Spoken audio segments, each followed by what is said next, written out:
Rasulullah SAW adalah guru kita. Sepakati dulu poin ini. Tidak ada guru bagi umat Islam, siapapun yang syahadat kecuali Nabi Muhammad SAW. Ini disepakati dulu. Semua dai dan ulama adalah pewaris beliau. Artinya harus mewariskan ilmu yang beliau ajarkan. Apa yang diajarkan itu yang disampaikan ke umat. Yang tidak diajarkan mereka larang agar dikerjakan. Kan begitu mestinya. Ini kaidahnya dulu.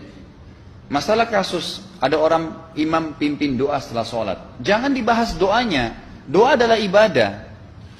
Tapi begini, sebelum anda kerjakan satu ibadah, tanya, saya mau ziarah kubur. Jangan ziarah kubur sebelum anda tanya bagaimana Rasulullah SAW ziarah kubur, agar jangan anda buat-buat ziarah kubur itu. Adanya orang taruh kembang di kuburan, siram air, buat batu nisan, pasang lampu, baca zikir-zikir di sana. Karena dia mau ziarah kubur semaunya sendiri. Tidak bisa. Anda muslim, punya kiai, punya Rasulullah SAW, suri tauladan kita, uswatun hasanah. Tanya Rasulullah ziarah kubur bagaimana? Rasulullah SAW dalam hadis Bukhari menziarahi kubur Baqi. Datang, memberikan salam, mendoakan mereka, pulang. Nggak ada lagi yang lain. Nggak pernah Nabi SAW bawa kembang, siram kuburan karena sudah kering. Padahal Madinah panas 50 derajat, pecah-pecah tanahnya. Ada istilah di Indonesia kalau tanahnya pecah, kesian lagi diazab di bawah, kasih air, kasih kembang biar wangi, biar ditaruh kembang yang paling mahal. Kalau dia ahli maksiat tetap disiksa di bawah, gitu kan? Jadi nggak bisa itu patokannya. Mau sholat, jangan pernah sholat dulu. Tanya Rasulullah sholat bagaimana, belajar 5 menit bisa. Oh rukunya begini, sujudnya begini, sama. Baru Allah terima. Tujuan Nabi SAW diutus untuk apa? Untuk dicontohi, diciplak hidupnya. Cara makannya, cara tidurnya, berpakaian, bahkan cara jalannya saja. Para sahabat contohnya, Nabi jalan begini. Bukankah ada hadis yang mengatakan, sahabat berkata Rasulullah SAW kalau jalan seperti orang turun dari bukit. Mereka sampai membahasakan itu.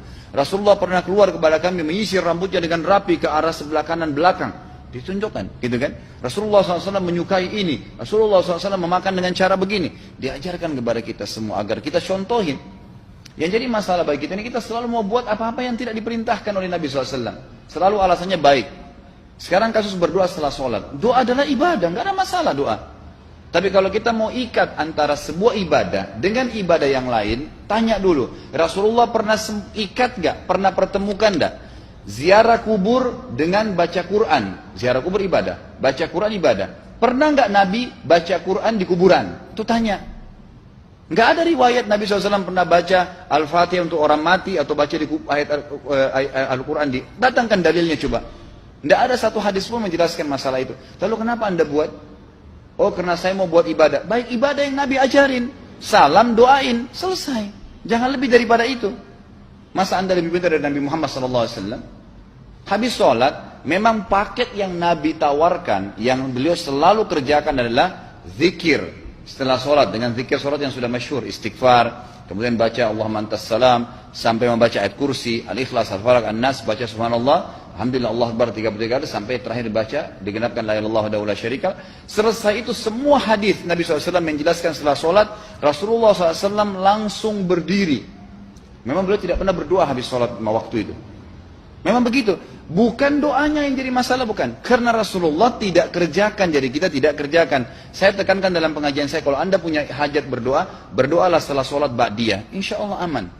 Karena sudah lepas dari paket yang Nabi tentukan. Selama Rasulullah SAW sudah mencontohkan dan memerintahkan sebuah perbuatan, ditentukan tempatnya, jumlahnya, waktunya, jangan pernah dilanggar. Habis sholat bacalah subhanallah 33, alhamdulillah 33, Allah akbar 33. Jangan anda bilang saya bisa baca 100. Loh Rasulullah suruh 33 kok. Ditentukan, jangan lebih pintar. Nanti setelah sholat, jangan ikutkan dengan paket rangkaian sholat ini. Di luar waktu sholat anda membaca 100 silahkan. Karena nggak ada penekanan di situ. Kalau ada penekanan waktu, tempat, dan jumlah, jangan dibantah. Anda pengikut Rasulullah atau bukan, gitu kan? Harus jadi jelas. Yang membuat umat ini di Indonesia juga jadi masalah sekarang, karena mau buat sendiri. Semaunya sendiri. Kenapa akhi, kenapa Pak Kiai, kenapa Habib, kenapa Ustadz, kenapa buat ini? Bukankah Rasulullah tidak mencontohkan? Oh enggak apa-apa, ini kan baik. Loh, kalau semua orang berkata seperti anda, apa yang tertinggal dari agama kita? Kira-kira apa lagi yang tertinggal? Enggak ada kemurnian agama, karena semua orang mau buat semaunya. Gitu kan? Semaunya sendiri. Pindah rumah, baca berzanji. Apa itu berarti sejarah Nabi? Kenapa baca berzanji saudaraku? Rasulullah waktu pindah rumah pernah baca-baca gitu enggak? Enggak pernah. Kenapa dibuat? Anda muslim bukan? Muslim. Ya saya harus ikuti. Kalau tidak akan terus ini Mengakar nih, Anda buat satu bid'ah sekarang, bid'ah itu lawannya sunnah. Anak Anda akan buat 10 bid'ah, cucunya akan buat 100 bid'ah, akan banyak bid'ah merakar di masyarakat, dan agama akan ditinggalkan. Kemurnian sunnah akan hilang, gitu kan? Ini bahaya. Ingat, Nabi SAW mengatakan kepada kita dengan hadis yang sangat jelas. Hadis sahih riwayat Imam Ahmad bunyinya begini, semoga Allah merahmati umatku yang menukil dariku seperti apa yang aku ajarkan atau sebutkan. Sampai ulama hadis mengatakan Nabi ucapin habis sholat astagfirullah, maka sahabat tidak ada berani yang menambah azim. Nggak ada sahabat yang bilang astagfirullah azim habis sholat, nggak ada. Astagfirullah saja karena Nabi ucapin itu. Mereka mengakui tidak lebih pintar daripada Nabi SAW. Kenapa kita harus tambah? Astagfirullahaladzim, wali walidayya, wali muslimin, panjang. Dari mana ini semua? Ditambah-tambah, diembel-embelin, kenapa? Akhirnya keluar dari ajaran Nabi Muhammad SAW. Ini masalah gitu kan? Kenapa harus dilakukan? Peringatan maulid Nabi sudah sering saya ingatkan. Anda tanya semua yang buat maulid, kapan maulid itu sejarahnya ada? Semua buku sejarah menjelaskan tahun 230 Hijriah. Nabi meninggal tahun berapa? 11 Hijriah. Gitu kan? 11 Hijriah. Lalu kenapa harus ada dilakukan? Dan dari mana sejarahnya? Yang membuat pertama adalah orang-orang Syiah. Sejarahnya jelas dari Fatimiyah. Semua buku sejarah sepakat mengatakan bahwasanya maulid munculnya di zaman Fatimiyah. Dinasti Fatimiyah, orang-orang Syiah di Mesir, gitu kan? Dan mereka punya 6 macam maulid yang sampai hari ini masih dikerjakan di Iran. Ada maulid Nabi SAW, Hasan, Husain, Ali, Fatimah, dan raja mereka. Sampai hari ini masih ada. Kenapa orang-orang waktu baca maulid, baca salawat sambil berdiri pegang tangannya taruh di dada? Karena keyakinan orang Syiah, ruhnya Nabi SAW sedang lewat. Anda tahu nggak itu? Banyak orang kita buat tidak tahu. Yang penting bahasa Arab ikut saja. Gitu kan? Tidak bisa. Nabi SAW tidak pernah rayakan. Pernah ada yang bilang sama saya, Ustaz, kan Nabi SAW pernah bilang, waktu ditanya tentang puasa Senin, beliau mengatakan hari itulah aku dilahirkan. Terus kenapa? Berarti boleh merayakan ulang tahun hari Senin, gitu kan? Tidak. Nabi SAW cuma menginformasikan bahwasanya beliau lahir di hari Senin. Dan beliau tidak pernah ngumpulin sahabat untuk baca bersama-sama, merayakan hari raya. Beliau tidak pernah. Kalau itu benar, Nabi nggak bakal tinggalkan kok. Ibnu Katsir rahimahullah, garis bawahi poin ini. Ibnu Katsir rahimahullah, dalam tafsir beliau, tafsir Quran Azim. Dan subhanallah Ibnu Katsir ini, kata ulama, hampir semua kalangan golongan itu banyak memakai banyak memakai buku beliau. Walaupun berbeda dari sisi pemahaman yang lain, tapi tafsirnya kebanyakan kembali ke tafsir beliau. Beliau mengatakan tafsir surah Al-Maidah ayat 3 yang bunyinya a'udzubillahi minasyaitonir rajim, al-yauma akmaltu lakum dinakum. Hari ini saya sempurnakan agama kalian, kata Allah. Ya. Wa atmamtu alaikum nikmati. Saya sempurnakan nikmatku pada kalian. Artinya tidak butuh yang lain. Wa raditu lakumul Islam madina. Saya ridha Islam sebagai agama kalian. Kata beliau, ayat ini turun menandakan dan memastikan bahwasanya Nabi Muhammad SAW tidak meninggal dunia kecuali sudah mengajarkan semuanya. Yang hitam, yang putih, yang gelap, yang terang, yang susah, yang muda, ya, semua dijelaskan. Siapa, kata beliau, yang menganggap masih ada sesuatu yang harus ditambahkan setelah Nabi SAW meninggal dan turun ayat ini, maka dia adalah ahli bid'ah. Dia orang yang membuat-buat agama. Nabi sudah ajarkan semua, selesai.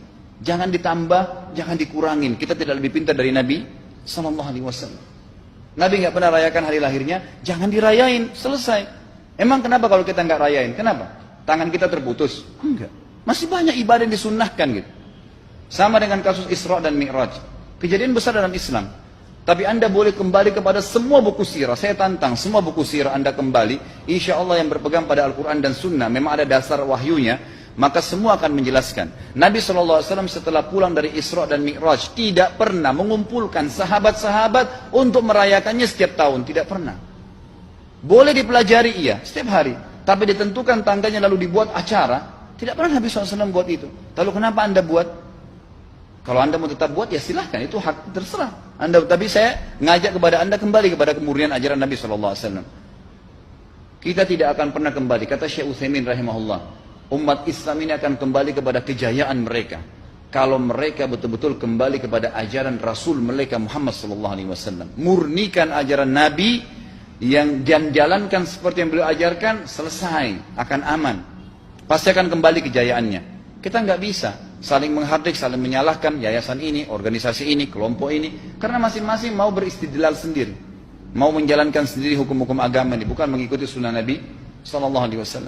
Jemaah haji kita, jemaah umrah, datang ke Mekah, tur dalam kota Mekah, naik ke gunung untuk lihat Gua Hira. Kenapa naik ke Gua Hira? Oh, Rasulullah pernah di sini. Baik, saya jelaskan. Nabi Muhammad SAW ke Gua Hira sebelum turunnya wahyu. Dan beliau terakhir sekali di Gua Hira pada saat menerima Iqra bismi rabbikal ladzi khalaq. Itu saja. Setelah kejadian itu, beliau turun dari Gua Hira. Dari waktu itu sampai meninggal, Nabi SAW tidak pernah ke Gua Hira lagi dan tidak pernah suruh sahabatnya ke Gua Hira. Kenapa anda ke Gua Hira? Sampai naik 3 jam ada yang jatuh mati. Karena jahil, tidak tahu pemahaman agamanya. Nggak bisa begitu. Cukup dikenang iya. Kecuali Nabi SAW suruh, datangilah Gua Hira. Ya silahkan. Gitu kan? Kalau enggak, kan begitu. Masalah Isra Mi'raj, saudaraku, kejadian besar. Ambil ibrahnya, yang penting ilmunya. Oh, salat 5 waktu, kejadiannya pernah gini. Ada kebesaran Allah, ambil pelajarannya iya. Yang Nabi tidak contohin, maka jangan dikerjakan. Hanya itu saja. Zikir bersama, di sini ditanyakan juga zikir bersama. Nabi SAW disebutkan dalam hadis Bukhari, kalau berzikir habis sholat, beliau membaca zikir tertentu, sahabat baca zikir tertentu, sahabat baca zikir tertentu. Jadi Nabi SAW tidak pernah paksain. Enggak pernah Nabi misalnya baca ayat kursi, harus semua sahabatnya ikut ayat kursi, enggak. Nabi SAW baca ayat kursi, si fulan baca al-ikhlas, si fulan baca subhanallah, masing-masing. Dan ingat, Allah SWT mengatakan apa? Tentang masalah zikir dan doa ini. Ya. Dikatakan, ya, kita harus berdoa kepada Allah, ya, wadunal jahri minal qawli bil gudui wal asal, wala takum minal ghafilin. Berdoalah kalian, berzikirlah kalian dengan doa kalian, dunal jahr minal qaul, tidak dengan teriak-teriak. Allah berfirman dunal jahr, tidak teriak-teriak, ya. Dan janganlah kalian menjadi orang-orang yang lalai. Makanya pernah ada sahabat, waktu Nabi SAW berkata begini, dalam hadis Bukhari juga, waktu pulang dari salah satu perjalanan, kalau kalian sedang menukik, kuda unta lagi menukik, bertakbirlah, bilang Allahu Akbar. Kalau kalian sedang turun, menuruni sebuah lembah, bertasbihlah, bilang subhanallah. Ada satu sahabat badui, orang dari padang pasir, semangat dia jalankan sunnah Nabi. Waktu kudanya lagi naik, Allahu Akbar, dengan suara keras dia teriak. Jalankan sunnah kan? Tapi teriak ya. Apa yang terjadi? Nabi SAW panggil, ditepuk pundaknya, Nabi mengatakan, pelankan suaramu. Zat yang sedang kau panggil, tidak tuli. Allahu Akbar. Cukup. Ada apa? Kecuali di medan perang lain, nakutin musuh. Gitu kan? Untuk apa takutin kuda sendiri? Nggak perlu, gitu kan? Jadi mengikuti sunnah Nabi dengan ilmu yang benar itu akan membawakan ketenangan hidup.